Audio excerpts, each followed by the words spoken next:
दोस्तों, बिजली का बिल देख के तो सबका वॉट लो हो जाता है, लेकिन सोचो अगर बिजली का पैसा देने के बजाय आप उससे पैसा कमाने लगो तो। आज मैं आपको बताऊंगा एक ऐसी कंपनी के बारे में जो इंडिया की बिजली के रास्ते कंट्रोल करती है, power grid corporation. Power grid corporation of India या PGCIL एक सेंट्रल पब्लिक सेक्टर अंडरटेकिंग है जो ministry of power government of India के अंडर आती है। ये कंपनी 23 अक्टूबर 1989 को इनकॉर्पोरेट हुई थी और इसका काम है इंडिया में extra high voltage and high voltage transmission systems banana, maintain करना, ऑपरेट करना।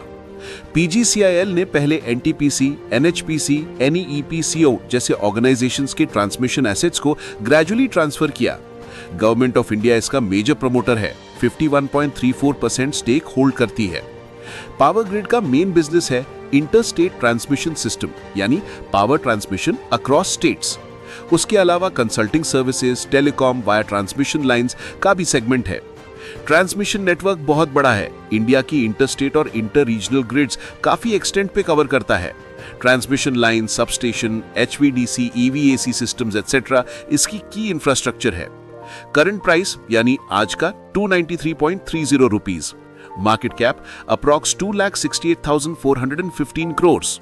PE ratio 17.4, PB ratio 2.9, EPS TTM 16.59, dividend yield 3.1 to 3.2%, book value per share 99.63 rupees. Strong government backing or stable promoter, stake by GOI gives confidence. Essential infrastructure, transmission network is critical for power supply across India. Diversification via telecom consulting, non-core revenue streams. High availability and reliability, infrastructure already in place, upgrades possible.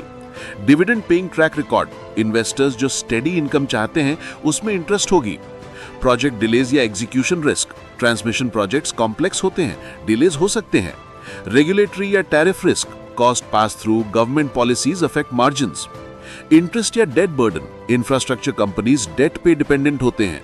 Competition या technological disruption, grid modernisation, renewable integration challenges. Dependence on demand and power generation sector, अगर generation कम होगी transmission demand भी कम होगी।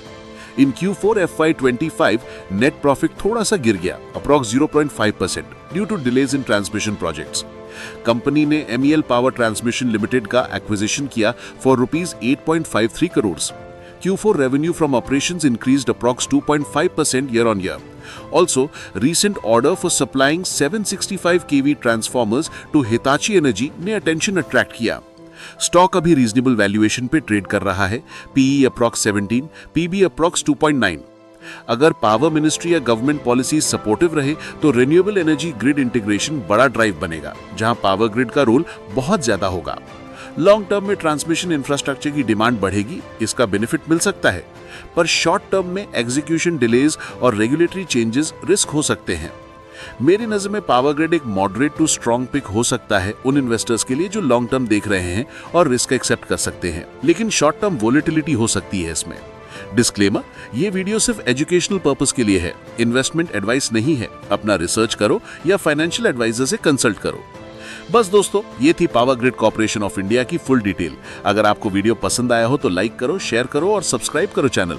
नीचे comment में बताओ कि कौन सा स्टॉक चाहिए नेक्स्ट वीडियो में। मिलते हैं अगले